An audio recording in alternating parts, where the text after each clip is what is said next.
ya maje nwile weje n'ụwa baya ya kwanye na-etiri ọgaranya ichepike gwonu ode n'Igbo n'ọzọ ugwu onye ọma odogwu bishọp Nwike gwonu oyibo Solomon Nabegu ozo ọbịago osi n'obuba makwa n'ọzọ okpolo ọbịago ọzọ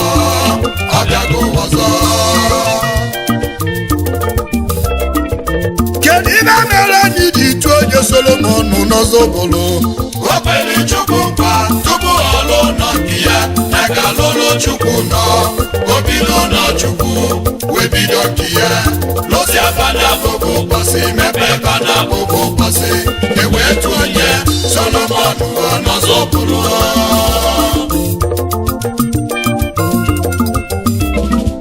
kedu onye mere ibe na-etu uni n'ọzọ okpolo banyị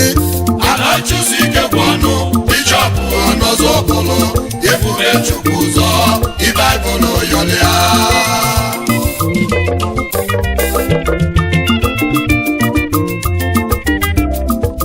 onye ga-abụ onye nzọpụta eziokwu na oge si n'obi ogbenye bịa maka mgbe a mụrụ onye nwe anyị Jesu Kristi n'osi n'obi ogbenye bịa o wekele bi ụwa wee si n'obi Josef bịa ma Josef anyị na-ekwu kapịnta ka ọ na-alụ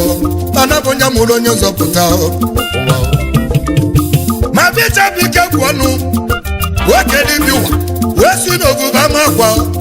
n'ọzọ bụrụbani mana nna ya bụ Nze Cyprian ike gwọnụ odogwu agụnwa abụọ n'ọzọ ugwuru agụnwa abụọ na anyị ekele maka bishọp na-agụ akwụkwọ na anyị niile che n'oge Chibada maka na ọ na-atụ egwu Chukwu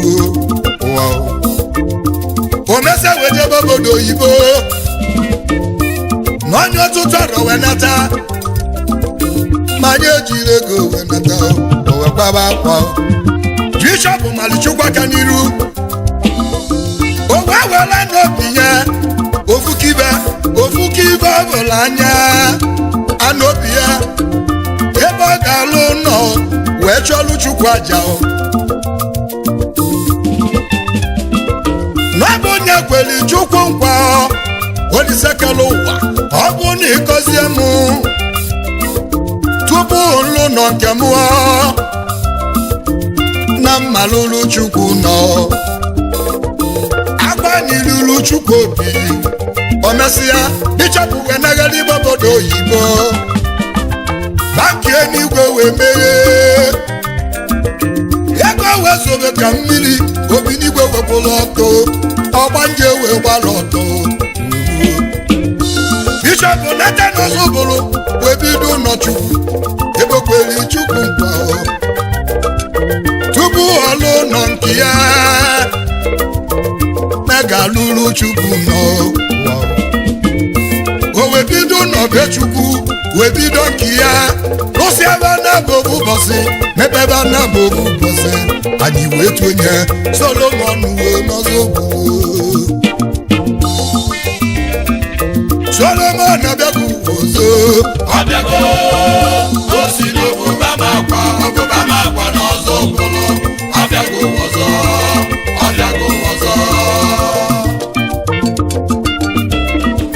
kedu ibe mere anyị ji tụọ onye Solomon n'ọzọ okpolo o kwere Chukwu nkwa tupu ọ lụọ nọ nke ya aka lụrụ Chukwu nọ obido nọ Chukwu wee bido nke ya lụsi abana bụbụ ụbọchị mepe bana bụbụ ụbọchị ewee tụọ onye Solomon n'ọzọ okpolo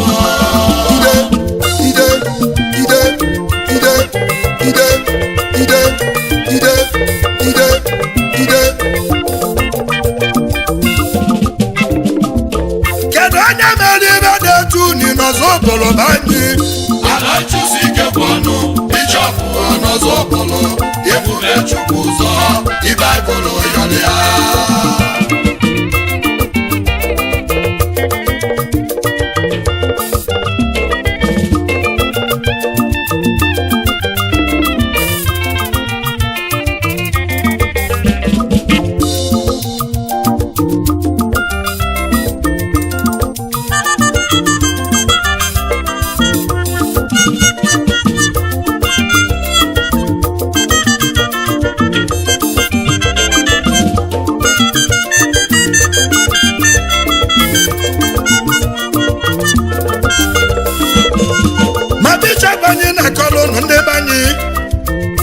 nya bịala Ozobolo niile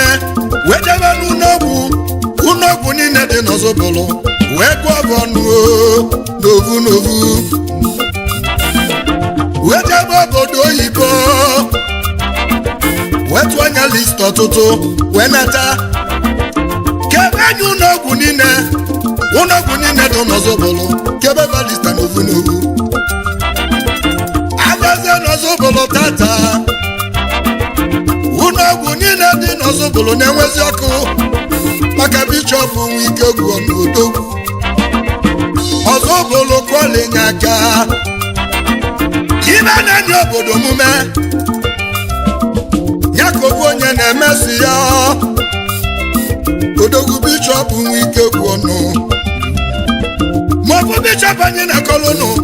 ya jedi n'ogbe n'Ozobolo aka na-enọ lụbaluvunu ka n'ovu ọ na-abụgo n'ọbụ Bishọp lụlụ St. Philip Catholic Church n'Ozobolo ọlụsịa welukwe St. Aloysius Catholic Church n'Ozobolo ọ na-abụgo ma ọlụsịa anya welukwuo St. Matthew Catholic Church n'Ozobolo ọ na-abụgo n'ọbụ onye alụlụ Father's House n'Ozobolo banye ibe na-anya obodo omume ofu onye na-emesonya Bishọp n'imezugo onye ọbụla na-enwe aṅụrị maka Bishọp Nwike Egwu ọgaranya maọbụ Bishọp anyị na-akọlụnụ maọbụ onye na-eketelu ndị isi anya ma ndị ekpenta ma ndị ụwa na-atụ n'ọnụ wee lụọlụba ebe a na-akpọ Ebubechukwu Ụzọ Foundation ịbịazie n'Ozobolo tata ị ga-agụlili Ebubechukwu Ụzọ Foundation ebe a na-agwọ ndị isi ma ndị ekpenta na ndị ụwa na-atụ n'ọnụ Bishọp n'imezugo maọbụ Bishọp anyị na-ekwu maka ya bịara Ozobolo banyị wee na-eketa anya na enwere ọba nke ebe a na-etinye ego n'Ozobolo ma ovu Bishọp weliwe welụwa ọba nke na-abụ ovu oge Ozobolo tiwe mkpu abịazie n'Ozobolo tata ị ga-abụlili banki na-abụ na-adị n'ike maka Bishọp Nwike Egwu ovu onye ibe na-anya obodo omume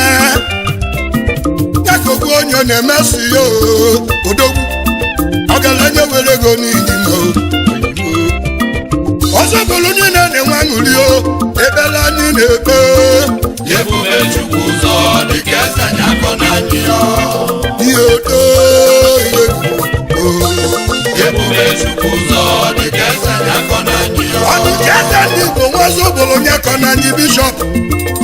Ebubechukwu ụzọ dịka eze anyị akọ na anyị ọ dịka eze nwa Ozobolo akọ na anyị n'ụwa Ebubechukwu ụzọ dịka eze anyị akọ na anyị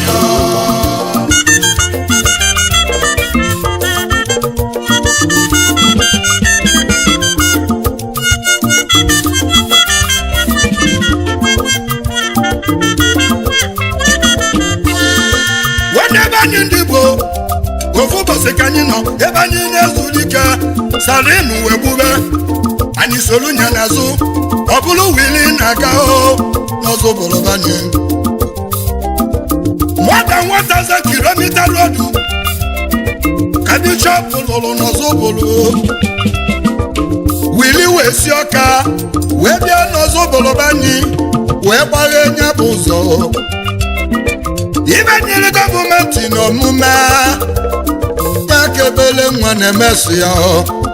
anyị wee kweli ọgaranya abatago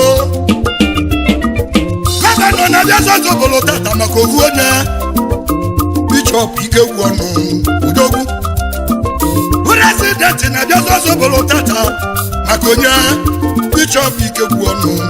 ogereka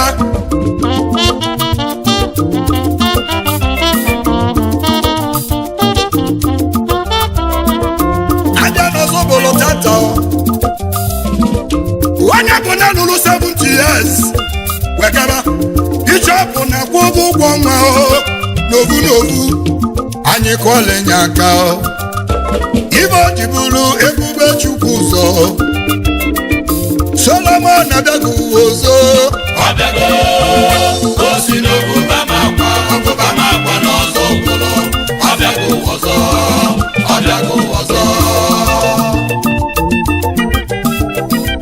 kedu ibe mere anyị ji tụọ onye Solomon nọ n'ọzọ obodo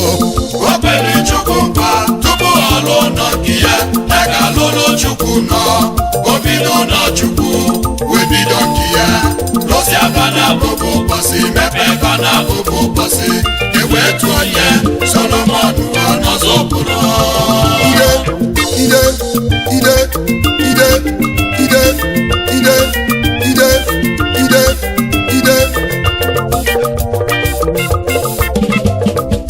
kedu onye mere ibe dị etu unu n'ọzọ obodo anyị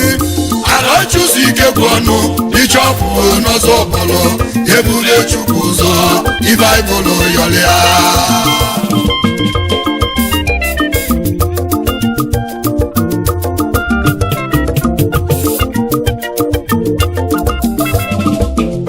owekelinu nwanyị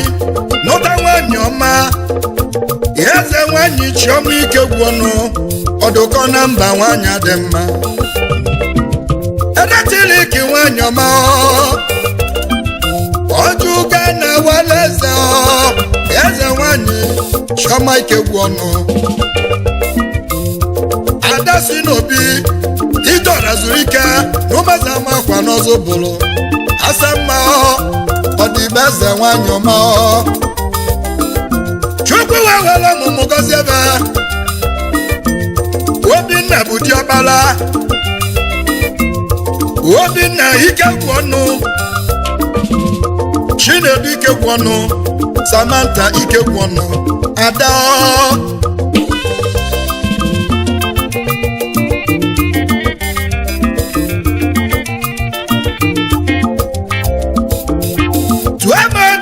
enwilo bishọp n'ime zudo igwe ebe anyị nyechiri echichi nyepụ His Royal Highness igwe Nnamdi Oluche Ugodi n'obi dị sekọnd n'ọzọ obolobanye igwe anyị ekele igwe ebe anyị chiri nye ebube chukwu ụzọ nke izizi n'ọzọ obodo niile ebere nwa n'inwere iwe maka onye na-anachi nye dị na mma onye abụ na-eji awele Solomon abịago ụzọ ọbịago o si n'obuba makwa n'ọzọ obodo ọbịago ọzọ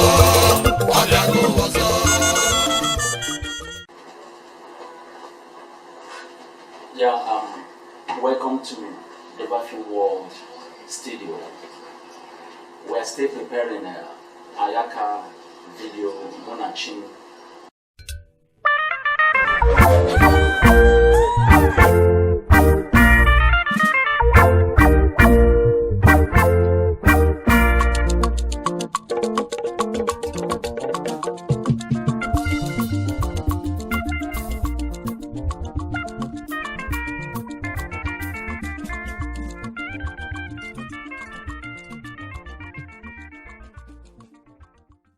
Kalije debo na mbakwaluwa onye mmechiwo enu ụwa chọrọ ndidi nugo enu ụwa chọrọ amamihe ibu ndidi sobi ije ego na egwu Kalije